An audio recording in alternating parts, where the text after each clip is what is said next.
Hey friends, it's Lauren Taylor. Welcome back to my craft room. I'm so grateful to have you here. Today I'm sharing a project I made for Pretty Pink Posh for their Halloween release. So I'm sharing it for Halloween on the last day of the month.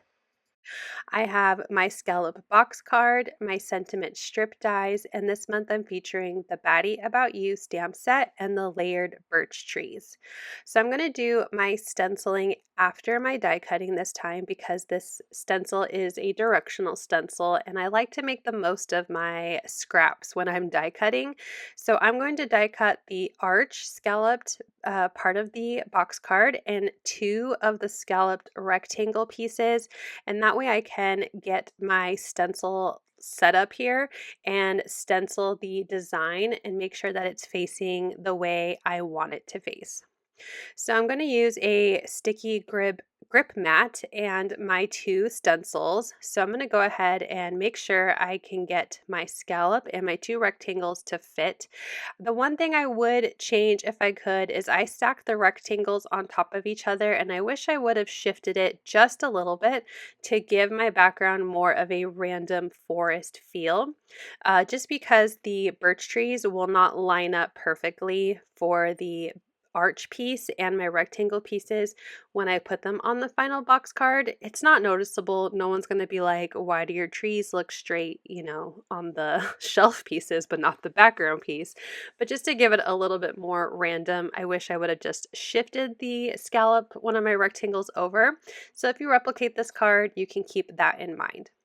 So using the layer A of the stencil, I stenciled on some black soot distress oxide to create my trees against the purple background. I'm going to layer my B stencil on. I'm just using the A stencil as a guide to make sure I have my trees lined up. And this time I'm going to use some stencil paste. I'm going to use Grrr, Simon Hurley Create Lunar Paste. I thought it had a really pretty kind of bronzy feel that birch trees have that brown that stick out. Now birch trees are generally white, but for the sake of our Halloween scene, they're going to be black. So I wanted to bring in some of that brown feel, and I thought this kind of metallic lunar paste would just look really pretty against the purple and the black. So I'm using my palette knife to apply the paste and then this wide scraper to evenly distribute the stencil paste across my stencil. I love a good stencil reveal, and those trees are looking really cool. There's one little area that got a little smudged, but you won't see it or notice it on the final card. I'm going to do the rest of my die cutting, so I need to die cut my scallop trapezoids as well as the base part of my card. I thought I would bring in this kind of bronzy brown glitter paper. I thought it matched the lunar paste the best that I could from what I have in my stash, and I'm going to be using a dark gray solid cardstock to die cut the base part of my scalloped box card. So I'll go ahead and run those all through my die cutting machine. I did end up deciding to do two inner shelf pieces, so I die cut one more scalloped rectangle out of that bronzy kind of glittery cardstock.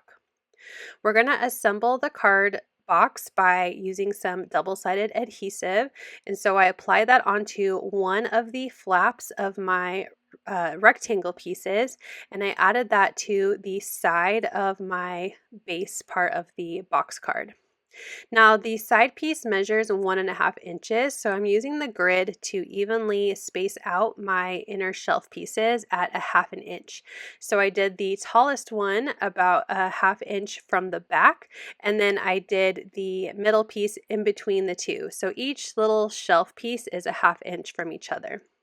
I added double-sided adhesive to the other flaps and went ahead and closed up my box card. Now that the base is ready, let's start decorating it. I'm going to use my tape runner, and my little pieces here of my stenciled background are now dry, so I can go ahead and glue the art shape piece to the back of my box card.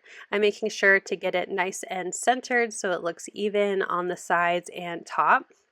Then I'm going to glue the rectangle pieces to the shelf pieces. So again, adding one in there. These are a subtle detail. You definitely don't need to do a lot of work for these shelf pieces as you won't see them, but I like making sure little things are covered or that looks seamless. So I wanted to make sure to add in those tree details to those pieces as well. I'm taking the glitter cardstock and I'm adding it to the sides and front of my box card. And now we can move on to the fun part of stamping and coloring our cute little bats to add to our card. I'm going to stamp all of the bats. So I'm grabbing all of them and I'm going to stamp them with a black alcohol marker friendly ink onto some white cardstock. I'm going to use my little Misty here to help me with stamping because that way I can stamp more than once. I think I end up stamping just twice to make sure I have a nice, clean, crisp images to color.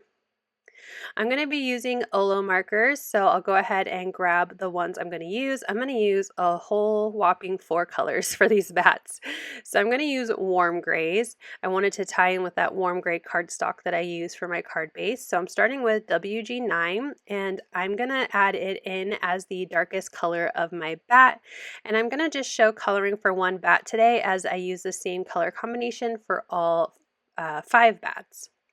I brought in WG7 to be the mid-tone. I just completely colored in the tops of those bat wings and then brought in more of the color to his little face.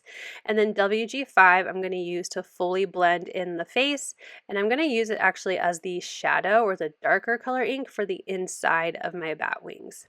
So this will create shadow when I bring in my purple, which is V2.3, and I'm going to just color in those bat wings. And I know it looks kind of funky right now just because I went from a warm gray to a purple, but I really like when it color dries out a little bit because it is alcohol ink. I just think it creates a nice shadow to the purple. Once I have all my bats, I'm just going to add a little bit of stippling. So I'm bringing back in the darkest color of my warm grays and the purple just to add in a few little fun little dots. And then I have a white jelly pen that I'm using to add highlights and to also go back over my bat's teeth because I was not very good about staying inside the lines. I'm using the Batty About You coordinating die set to cut out all of my bats, and let's also work on our sentiment before we finish and start assembling our card. So I'm grabbing my sentiment strips. I'm going to use kind of the middle size of the scallop rectangle and the regular rectangle. And I'm going to die cut the scallop out of some purple cardstock and my rectangle out of white cardstock so I can stamp my sentiment and it will be visible on that white cardstock. I'm going to use my Misty, and this time I'm going to use my VersaFine in Onyx Black, which is a nice black ink for stamping your Fang-tastic. You could definitely switch this up by using the sentiment strips Halloween and choose a Halloween sentiment, but I just really thought this sentiment from the set was so cute and I wanted to use it on this box card. I'm adhering the white cardstock to that purple scallop piece, and originally I tried gluing this down with liquid glue, but the glitter cardstock was just making it a little difficult. So I'm going to grab some foam adhesive and attach it that way instead. I guess I could have grabbed my double-sided adhesive again, but I like that I went with the kind of pop up off the card. So using that foam adhesive just brings a little bit more. I'm going to add in my bats now. So I'm going to start with adding my bats to the back scallop piece, and I'm just using foam adhesive to attach those 2 little bats. I use a little bit of foam adhesive for the bat on the front of my box card as well, but for the 2 that are going to be flying on my scene, I'm trimming a piece of acetate. I know it's really hard to see because it is clear, but I trimmed that down to be 1/2 inch wide, and then I didn't really have a length. I just made it long enough that I knew I could trim off the extra once I get it placed onto my box card. So I'm adding some adhesive to the top part of that 1/2 inch acetate strip, and I'm gluing it to the back side of my bats. Now this bat with a little body on it is a little bit longer, so I'm going to add 1 more piece of double-sided adhesive since there's room for it to make sure it's really stuck onto that acetate. Once I have the acetate strips adhere to the backs of my bats, I'll go ahead and figure out how I'm going to place them on the box card. So I have those 2 little shelf pieces on the inside, and I'm going to adhere the acetate to the back side of that shelf piece, so it's as hidden as much as possible. Once I know how I want my bats to go, I just use my finger to kind of indicate where I needed my adhesive to start, and then added that adhesive down the rest of that little acetate strip, and that way it will adhere to the back side of that little shelf piece inside of my box card. I'm sorry I'm a little off camera here, but I'm just doing my best to really press and make sure that acetate is stuck. So after I have the bat on the back shelf, I'm going to work on adding my bat to the second one. This time my acetate will be a little long, but that's okay, I'm going to trim it. So again, using my finger to indicate where I need my adhesive to start, and I put that double-sided adhesive tape completely down the rest of the strip. I'm going to tuck my bat, making sure that the adhesive is hidden behind that shelf piece, and it's a little long, so I'm going to grab some scissors and trim it. I'm going to peel it back just a bit because it's kind of hard to get in there, but I'll peel it back just a bit so I can get my scissors in there and trim the acetate so it won't show past the edge of the gray cardstock. I have all of my bats on my card, so let's take a final close-up look at how this Halloween box card turned out with our Batty About You stamp set. I really love the trees and the pop of color of those bats just really popping off the card, especially my two little flying ones on the acetate strips. I hope you had fun creating this box card along with me today. I just think it is so perfect for Halloween. Let me know in the comments if you'd like to see any future box cards, and I need some ideas, so share what you would like to see. Thank you so much for watching. I hope you'll click like, and if you're new here, I hope you'll subscribe and come back. As always, you can find everything I use down below in the description box. Thank you and have a wonderful day. Bye!